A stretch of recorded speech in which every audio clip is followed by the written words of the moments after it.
Olá, eu sou a professora Mariana e vamos dar início aqui à nossa disciplina de interpretação clínico-laboratorial.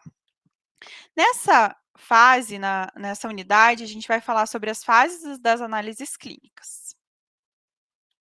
Então, o principal objetivo da nossa aula aqui é descrever as fases das análises clínicas laboratoriais, sendo que as fases são pré-analítica, analítica e pós-analítica, e também listar os principais erros pré-analíticos, analíticos e pós-analíticos que podem acontecer nessas fases. Então, reforçando aí, a gente tem 3 principais fases dentro de um laboratório. Então, desde que o paciente, entra no laboratório para coleta de exame até, o resultado ser entregue, a gente passa por etapas. E elas são as fases pré-analítica, analítica e pós-analítica.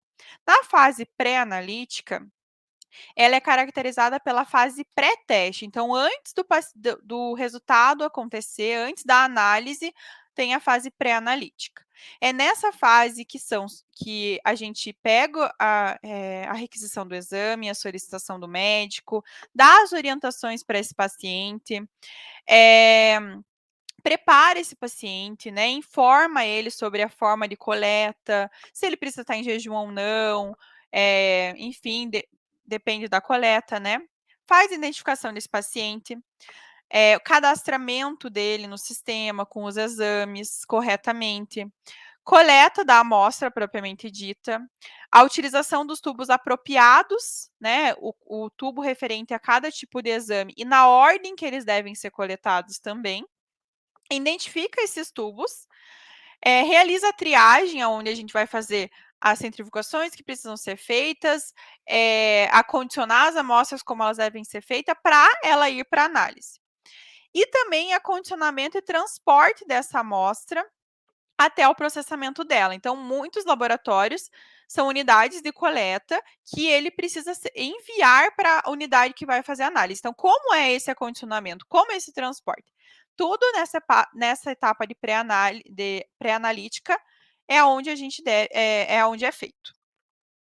A fase analítica é que se refere à etapa de execução, né? Então, o que se deve ser feito nessa etapa? Verificação dos instrumentos e equipamentos, verificar se os reagentes e suas condições estão apropriadas, se estão dentro da validade, se esse sistema de informática está com os dados interfaceados, né? Hoje a gente usa esse sistema de interfaceamento entre equipamento e o programa, o software, para que facilite e não haja erro, né? Então a gente verifica se está tudo correto e critérios de verificação de cada tipo de exame, de cada tipo de resultado que a gente vai encontrar. Então, a analítica se refere exatamente ao processo de análise desse exame, né? Se tem instrumento, se não tem, se a parte manual que é realizada pelo analista é feita nessa parte. A fase pós-analítica, ela vai englobar os processos de liberação de laudo e ações posteriores, né? Então, nesse momento, deve-se identificar o laboratório com endereço, telefone, identificar o profissional que fez a liberação e a execução desse teste com o respectivo registro profissional de classe, então ele precisa estar cadastrado nos conselhos, nome e registro do paciente com data e emissão de laudo, nome do exame com tipos de amostra e métodos utilizados para essa realização, né? Então, cada exame é feito em um tipo de método e isso precisa ser colocado no laudo. Os valores do resultado do paciente, desse exame, e também os respectivos valores de referência, né? E esse laudo ele precisa estar legível, sem rasura e sempre com data e assinado, então de forma íntegra, né? Então a gente tem esses 3 passos dentro do laboratório de análises clínicas. E aí a gente tem os erros laboratoriais que podem acontecer, que dificultam esse processo ou que trazem para a gente um laudo não fidedigno, né?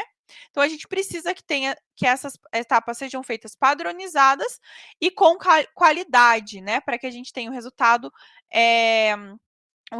lá no final de qualidade.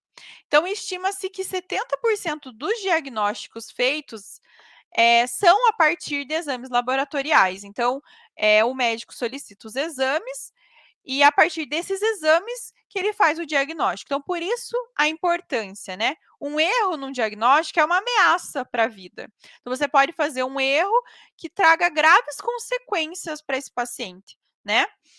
Então, a importância da gente ter essas fases bem padronizadas e que não ocorra erros nesse processo.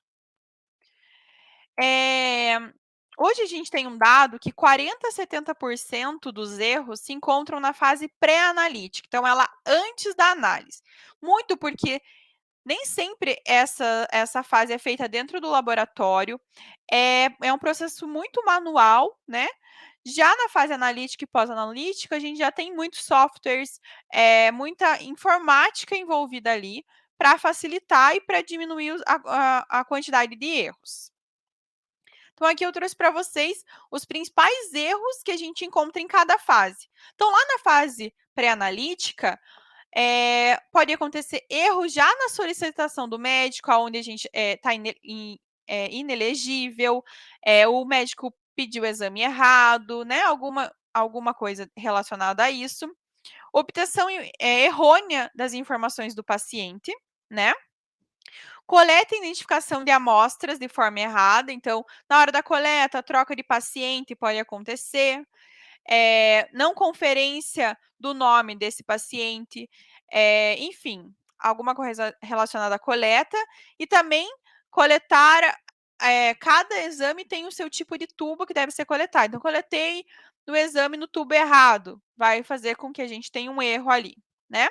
E também o transporte e armazenamento dessas amostras de forma errada, principalmente quando a gente tem um laboratório, por exemplo, numa cidade pequena, e esse deve ser transportado para a cidade grande para ser realizado a análise. Então, assim, esse tempo, como que é esse acondicionamento, isso interfere no resultado depois.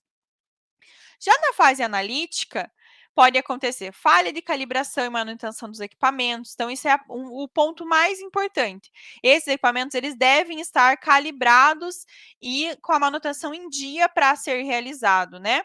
Existe o controle que é feito todos os dias. Então, esse controle, como que ele é realizado, né? Deve ser realizado. Pode acontecer variação de energia, uma queda de energia, eh, águas e reagentes fora das especificações técnicas, vencidos, né, impróprios para uso, aí vai também afetar no nosso resultado final. Erros na diluição de calibradores e controles, então faz-se a calibração, faz-se o controle, mas de forma errada, com diluição errada, né. Mau acondicionamento, então muitas vezes tem a forma, deve ficar na geladeira, deve ficar no freezer, e são feitas de maneira errônea e aí pode prejudicar. Aspiração de bolha e ar, coágulos e fibrina. Isso já deve ser visto lá na triagem, né? Então, posterior à coleta, já deve se ver se essa amostra tem uma fibrina, se tem um coágulo, mas muitas vezes passa despercebido e pode afetar no resultado na hora da análise, certo? Já na fase pós-analítica, o que pode acontecer? Laudos incompletos, resultados inelegíveis, transcrição errada do resultado, né? Troca de paciente, eh, valor de referência de maneira errada, né? De forma equivocada. Às vezes é um adulto e coloca um valor de referência de criança. E isso pode ser prejudicial ali na hora da análise para o diagnóstico, né? Então, por isso a importância de, de minimizar esses erros. Então, processos que podemos fazer para minimizar esses erros, né? Lá na fase analítica. Solicitar sempre um documento de identificação do paciente. Após ele coletar, na hora da coleta, confirmar se esse paciente realmente é o paciente ali que está no tubo, né? Que seja de forma automatizada, que saiam aquelas etiquetas com o código de barra. Aplicar critérios de rejeição de amostra, né? Então, se essa amostra está com coágulo, fibrina, ou foi coletada com pouco anticoagulante, elas devem ser excluídas. E conferência dessa amostra de maneira correta, né? Já ali na fase pré-analítica. Processos que minimizam a fase analítica, presença de automação, então que seja tudo automatizado, isso minimiza muito na fase analítica, que o controle de qualidade seja feito de forma adequada, né? E também que o laboratório participe dos programas de controle externos de qualidade. Então, existem programas que enviam, né? O laboratório deve participar, que enviam amostras onde eles já sabem o resultado, e essa amostra é analisada pelo laboratório e enviada para verificação. Então, é como se fosse um controle cego, né? E isso faz com que a gente diminua muito aí os erros na fase analítica. Já na fase pós-analítica, o que pode acontecer, né? Que a gente pode fazer para minimizar esses erros? Sempre um laudo ser assinado por um profissional de nível superior, legalmente habilitado, né? E que tenha um padrão das unidades e valores de referência, que isso minimiza muito o erro, né?